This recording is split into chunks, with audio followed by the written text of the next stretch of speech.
Hej og velkommen til Skole i Virkeligheden, Gentoftes bud på en samarbejdsplatform til brug for skoler, foreninger og kulturliv i Gentofte Kommune. Jeg vil kort her præsentere for, hvordan I kan benytte portalen til at lægge tilbud ind, som I ønsker at tilbyde kommunens folkeskoler. Det første I gør er i browserfeltet skriver I skolenivirkeligheden.dk og I kommer ind på denne side. Ind på denne side, som er en generel side for hele Nordsjælland, vil I have muligheden for hernede at kunne vælge kommunen, som I nu er tilknyttet, og hvor I ønsker at oprette tilbud. Det vil så være Gentofte. Klikker på Gentofte, kommer ind på Gentoftes forside. Den ser sådan her ud med en vifte af forskellige muligheder, som man kan vælge sig ind under. Ønsker man at se de tilbud, der allerede ligger i portalen. Vi ønsker at vise, hvordan man opretter et tilbud inde i Skolen i Virkeligheden. Man går ned i bunden af siden, opret tilbud. Herinde kommer du så ind på den menu, der hedder opret tilbud. Her har man så muligheden for at trin for trin gennemgå oprettelsen af et tilbud. Jeg ønsker at oprette et tilbud, der hedder mountainbike i Geel Skov. Så skal man præcisere sit tilbud. Hvad er det, man ønsker? Hvilken del ønsker man, eller hvilket faneblad ønsker man, det her tilbud skal oprettes under? Og det er natur og friluftsliv. Hvilke fag mener man, det her tilbud kan benyttes i? Og der skal man så tænke, hvilke skolefag kunne det være aktuelt at bruge det pågældende tilbud, man ønsker at involvere børnene i. Det kunne for det her mountainbike i Geel Skov med natur og teknologi. Jeg mener også, det har en rolle i forhold til geografi. Og så naturligvis også idræt.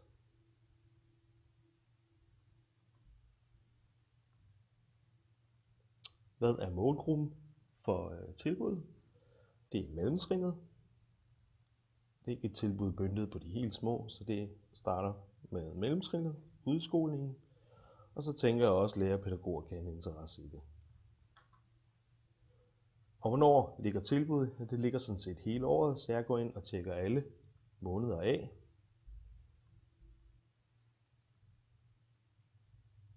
Og de er kvartalsopdelt.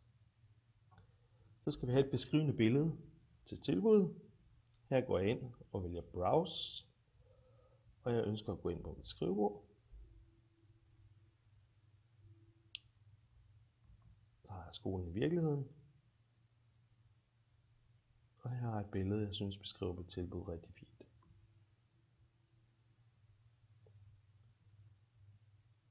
Jeg har også en video til tilbuddet, som jeg har et link til herinde. Den ligger her. Jeg kopierer YouTube-linket, Ctrl C, når jeg er inde på den pågældende side. Går ind på vores arbejdsside her under Skolen i Virkeligheden, trykker Ctrl V, og så har jeg fået lagt et link ind af den pågældende video. Jeg ønsker også at vælge en kontaktperson. Kontaktpersonen i det her tilfælde kunne være mig. Nu har jeg valgt at sætte min søn ind. Det er fordi jeg ikke har et billede af mig selv, så jeg vælger Peter. Og et billede af hjemmesidens logo, og det er den side, hvorfra jeg er tilknyttet som underviser. Det er så Dansk Mountainbike Klub. Adressen på tilbudets hjemmeside, den har jeg også fundet frem. Den ligger her. Igen vil jeg gå ind på sidens forside, trykker Ctrl C, og ind i Skolen i Virkeligheden. Ctrl V, så har man dog muligheden for her at orientere sig om, hvad er det egentlig talt, og hvilken organisation ligger bag ved det her tilbud, jeg nu er ved at oprette. En kort tekst, der beskriver linket.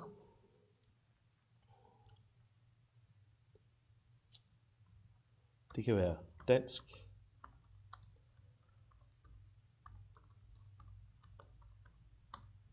Dansk Mountainbike Klub.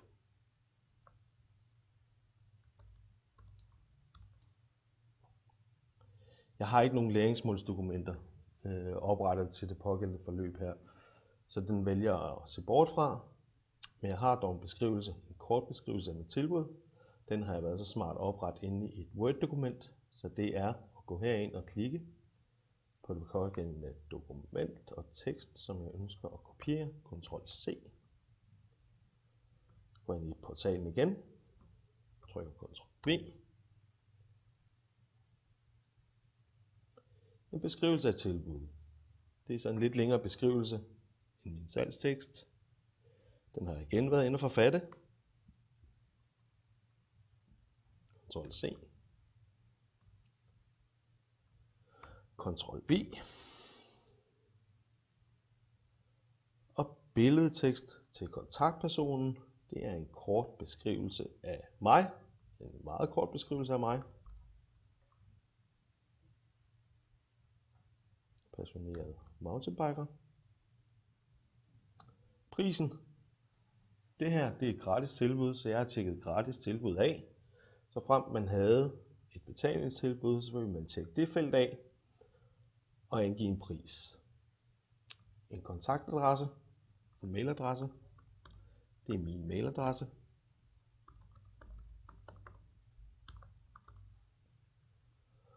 Og stednavn, det er Geel Skov.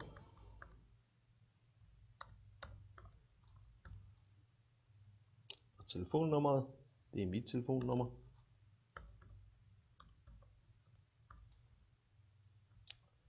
Og på hvilken adresse foregår tilbuddet? Det foregår jo i Geel Skov, men adressen, hvor vi skal mødes, det er Geel Skov Parkeringspladsen på Geels Bakke ved Kongevejen.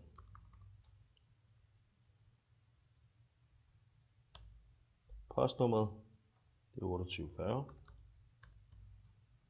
Byen, det er Holte. Nu er alle felter udfyldt.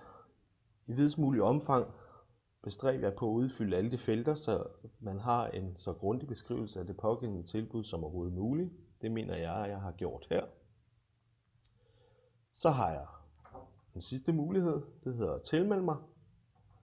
Når jeg trykker tilmeld mig, så bliver tilbuddet indsendt til administrator i hjemmesiden, og administrator vil læse tilbuddet igennem, og så frem tilbuddet er, som det skal være, opfylder de specifikationer, man har opstillet for tilbuddet oprettet på den her portal, så vil tilbuddet blive oprettet og lagt ud på portalen,